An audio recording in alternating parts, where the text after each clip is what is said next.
तो पोकेमॉन के इस नई सीजन यानी पोकेमॉन जर्नी में ऐश काफी ज्यादा अमेजिंग रहा है, क्योंकि इस बार वो बहुत सारे अमेजिंग पोकेमॉन्स को अपनी टीम में ऐड करता जा रहा है। एंड अभी रिसेंटली ही यानी 27th एपिसोड में ऐश ने गैलेरियन फारफेच को पकड़ा है, which was like a bit of a surprise for everyone, but सभी को वो पोकेमॉन काफी पसंद आया है। और ये कहना गलत नहीं होगा कि जिस तरह से ऐश की ये टीम जा रही है, ये one of the best teams में से एक तो जरूर बनेगी। पर हमें ये नहीं भूलना चाहिए कि टीम अभी तक कंप्लीट नहीं हुई है, क्योंकि गैलेरियन फारफेच को पकड़ने के बाद भी ऐश की टीम में एक पोकेमॉन की जगह अभी भी बाकी है, जो कि सभी को कंफ्यूज कर रहा है कि क्या एक्चुअल में ऐश कोई नया पोकेमॉन पकड़ेगा या फिर कोई ऐसा पोकेमॉन होगा जो कि उसकी प्रीवियस जनरेशन से वापस आएगा। और अगर ऐसा होता है यानी कि प्रीवियस जनरेशन से कोई पोकेमॉन वापस आता है, तो ऐसे में कौन सा पोकेमॉन होगा जिसके चांसेस सबसे ज्यादा है। तो आज ऐसे ही एक पोकेमॉन के बारे में बात करते हैं, जो कि एक फैन फेवरेट पोकेमॉन होने के साथ साथ उसके चांसेस भी ज्यादा है ऐश की टीम में वापस आने के। तो जैसा कि आप लोगों ने टाइटल और थंबनेल में पढ़ ही लिया होगा, वो पोकेमॉन है सेप्टाइल। सो इस वीडियो को एंड तक जरूर देखना फॉर अ बेटर अंडरस्टैंडिंग, और अगर चैनल पे नए हो तो सब्सक्राइब जरूर कर देना। हम जल्दी 100 के हिट करने वाले हैं, so you can help us reach there. और अब जब सारी बातें हो चुकी है, लेट्स बिगिन।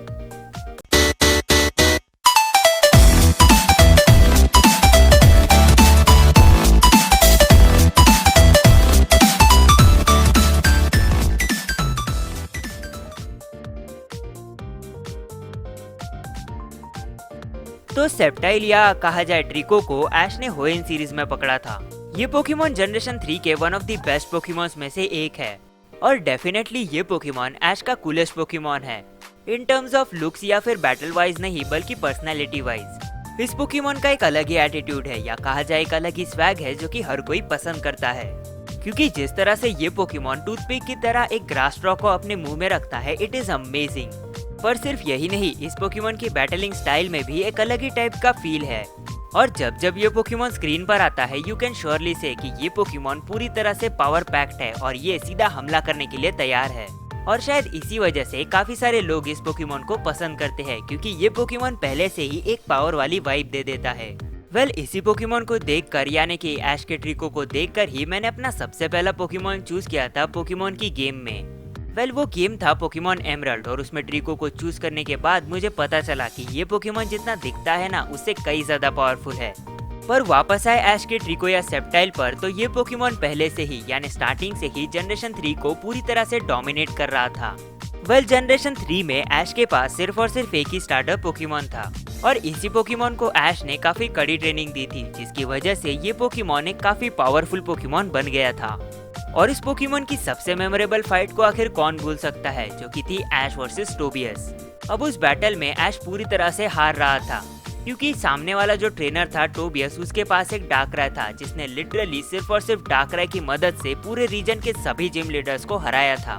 और जब तक पोकेमॉन की चैंपियनशिप शुरू हुई थी, तब तक किसी को भी पता नहीं था कि टोबियस का सेकंड पोकेमॉन कौन सा है, और सभी ट्रेनर्स इस मिस्टीरियस ट्रेनर यानी कि टोबियस से डर रहे थे। बट हमारा ऐश नहीं, क्योंकि उसने टोबियस को काफी कड़ी टक्कर दी थी उसके पोकेमॉन्स की मदद से। इस बैटल में ऐश के सभी पोकेमॉन्स ने काफी ज्यादा बेहतरीन परफॉर्म किया था, जैसे कि गिबल, हेराक्रॉस, पिकाचू, बट सबसे मेन पोकेमॉन जो था जिसने डार्कराय को हराया था, वो था सेप्टाइल। और इसी मोमेंट ने प्रूव कर दिया था कि ये पोकेमॉन कितना ज्यादा पावरफुल बन गया है इस पूरी सीरीज में। बट क्या करे, टोबियस ने पूरी तरह से चीटिंग की, क्योंकि उसके पास एक लेजेंडरी पोकेमॉन था, जो कि था लैटियस, और उसने फाइनली ऐश को हरा दिया। भले ही ऐश वो बैटल ना जीता हो, बट ऐश के सेप्टाइल ने सभी का दिल जरूर जीत लिया था। और तुम लोग कह सकते हो कि ऐश ने अपना सबसे बेस्ट दिया था उस बैटल में, क्योंकि एक लेजेंडरी पोकेमॉन या एक मिथिकल पोकेमॉन को हराना कोई हलवा नहीं है। सो रियली जनरेशन 3 को इसी बैटल ने काफी ज्यादा अमेजिंग बना दिया था हर किसी के लिए। पर ये तो बात हो गई प्रीवियस सीजन या प्रीवियस जनरेशन की, बट अगर हम बात करें अभी के करंट सीजन या करंट जनरेशन की, तो क्या एक्चुअल में ऐश का सेप्टाइल वापस आ सकता है? ये हाईली पॉसिबल है कि ऐश का सेप्टाइल वापस आए, क्योंकि ये पोकेमॉन एक फैन फेवरेट पोकेमॉन होने के साथ साथ एक काफी पावरफुल पोकेमॉन भी है। और ऐश की जो करंट टीम है वो नो डाउट काफी पावरफुल है, बट उसमें भी बहुत सारे फ्लॉज है। सो ऐश की करंट टीम में हमें देखने मिल रहा है उसका पिकाचू, ड्रैगनाइट, गेंगार, रियोलू जो कि प्रीवियस एवोल्यूशन है लुकारियो का, और अभी रिसेंटली ही जैसा मैंने बताया उसने पकड़ा है गैलेरियन फारफेच को। वेल एट फर्स्ट ये टीम पूरी फुल्ली पैक लग सकती है, बट हमें ये नहीं भूलना चाहिए कि इस टीम में ना तो कोई ग्रास टाइप, ना ही कोई फायर टाइप और ना ही कोई वाटर टाइप पोकेमॉन है। क्योंकि ऐश की किसी भी टीम में जनरली ये तीनों टाइप के पोकेमॉन्स उसके स्टार्टर पोकेमॉन्स होते हैं, बट ऐश की इस टीम में हमें कोई भी स्टार्टर पोकेमॉन देखने नहीं मिला है। और जिस तरह से पोकेमॉन जर्नी हर वक्त कोई नई नई चीजें ऐड करता रहता है, ये पॉसिबल है कि ऐश का कोई पुराने जनरेशन का स्टार्टर पोकेमॉन वापस आए। क्योंकि ऐश की हर एक टीम में हमें कोई ना कोई स्टार्टर पोकेमॉन तो देखने जरूर मिला है। चाहे हम बात करें कैंटो से लेकर कैलोस की, उसकी हर एक टीम में एक ना एक स्टार्टर पोकेमॉन तो होता ही है। और जिस तरह से पोकेमॉन जर्नी में हमें एक भी स्टार्टर पोकेमॉन नहीं दिखाया गया है, ये पॉसिबल है कि हमें उसकी टीम में एक स्टार्टर पोकेमॉन देखने मिले। और ऐसे में अगर उसके प्रीवियस जनरेशन का कोई स्टार्टर पोकेमॉन आता है तो इट वुड बी ग्रेट। तो अगर सेप्टाइल वापस आता है तो ऐश इस पोकेमॉन को मेगा इवॉल्व भी करा सकता है, बिकॉज यू नो ये पोकेमॉन काफी पावरफुल है और अगर इसे एक मेगा एवोल्यूशन मिल जाता है तो इसकी पावर कई हद तक बढ़ जाएगी। पर फिर एक और प्रॉब्लम आएगा जिसके बारे में बात मैंने अपनी प्रीवियस वीडियोस में भी की है, और वो है 3 मेगा एवोल्यूशन वाला प्रॉब्लम। क्योंकि ऐश की जो टीम है उसमें 2 पोकेमॉन्स है जो कि मेगा इवॉल्व कर सकते हैं, और ये हाईली पॉसिबल है कि ऐश अपने प्रीवियस जनरेशन के किसी पोकेमॉन को बुलाकर मेगा इवॉल्व कराए। क्योंकि उस प्रीवियस जनरेशन के पोकेमॉन के साथ ऐश का बॉन्ड थोड़ा स्ट्रॉन्ग होगा और उस पोकेमॉन को ज्यादा एक्सपीरियंस होगा बैटलिंग का इन नए 2 पोकेमॉन्स के बदले। वेल ये जो 2 नए पोकेमॉन्स है उनमें से एक है गेंगार और एक है रियोलू, जो कि सून इवॉल्व होने वाला है लुकारियो में। वेल ऐसे में अगर सीधी सीधी बात करूँ तो ये पूरी तरह से बॉयल डाउन होता है 4 पोकेमॉन्स पर जो कि ऐश की टीम में वापस आ सकते हैं। वेल इनमें से पहला है ऐश ग्रेनिंजा, दूसरा है उसका चारिज़ार्ड, तीसरा है सेप्टाइल और चौथा है इन्फर्नेप। ये चारों ही पोकेमॉन फैन फेवरेट है और ये पोकेमॉन बहुत ज्यादा पावरफुल है। और इनमें से 2 पोकेमॉन्स मेगा इवॉल्व हो सकते हैं जो कि है चारिज़ार्ड और सेप्टाइल, और एक पोकेमॉन बॉन्ड एवोल्यूशन का हिस्सा है जो कि है ऐश ग्रेनिंजा। और ऐसे में अगर इन्फर्नेप की बात करें तो ऐश इस पोकेमॉन को बुलाकर जाइगेंटेमैक्स भी करा सकता है।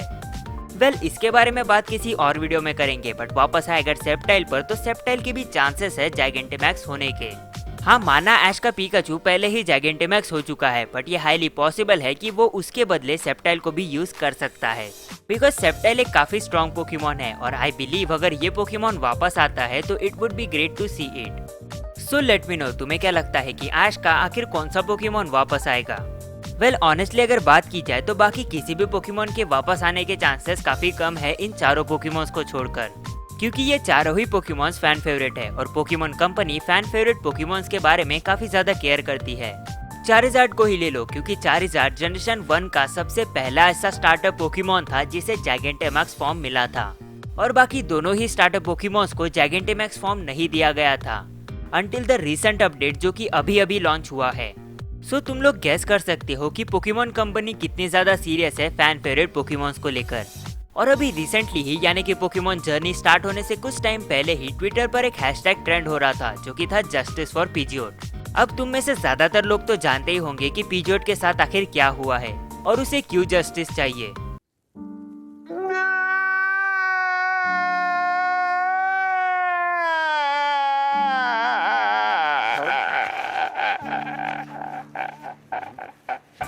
और इस हैशटैग के इतने ट्रेंड होने के बाद हमें पोकेमॉन जर्नी में इसके काफी सारे हिंट्स दिए गए थे, जैसा कि गो का सबसे पहले स्पीरो को पकड़ने की कोशिश करना और बाद में उसे एक पिटजी का मिलना।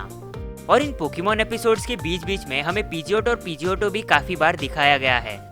सो यू कैन गेस कि पोकेमॉन कंपनी कितनी ज्यादा सीरियस है अपने फैन बेस को लेकर, और इसीलिए काफी सारे लीक्स और न्यूज के बारे में पोकेमॉन कंपनी खुलकर बात करती है। एंड यही थिंग पोकेमॉन कंपनी या पोकेमॉन को बाकी काफी सारे एनिमे से आगे रखती है, और इसीलिए इस एनिमे का इतना बड़ा फैन बेस है around the world. So let's hope कि इस सीजन में हमें ऐश की टीम में उसके प्रीवियस जनरेशन का कोई ना कोई पोकेमॉन जरूर देखने मिले, क्योंकि लास्ट टाइम जो पोकेमॉन हमें दिखाया गया था वो था चारिज़ार्ड, और वो भी जनरेशन 1 से जनरेशन 5 में आया था, और जनरेशन 5 ही वो लास्ट टाइम था जहाँ पर हमें ऐश का कोई पुराना पोकेमॉन उसके करंट टीम में देखने मिला था। So literally everyone is hoping कि हमें कोई ना कोई पोकेमॉन तो देखने मिले ऐश की पुरानी टीम से। सो लेट मी नो तुम्हें क्या लगता है ऐश का कौन सा पोकेमॉन वापस आएगा। शायद ये मैंने पहले भी पूछ लिया है। Anyway just comment down below, और अगर आप चैनल पे नए हैं तो सब्सक्राइब जरूर कर देना ऐसी ही वीडियोस के लिए। वेल हम जल्द से जल्द 100 के हिट करने वाले हैं, सो अगर हो सके तो इस वीडियो को शेयर कर देना अपने फ्रेंड्स और फैमिली के साथ और उन्हें कहना कि यार सब्सक्राइब कर दे। नहीं। मिलते हैं अगली वीडियो में, तब तक के लिए चैनल पर दिए गए बाकी वीडियोस को चेकआउट जरूर करना।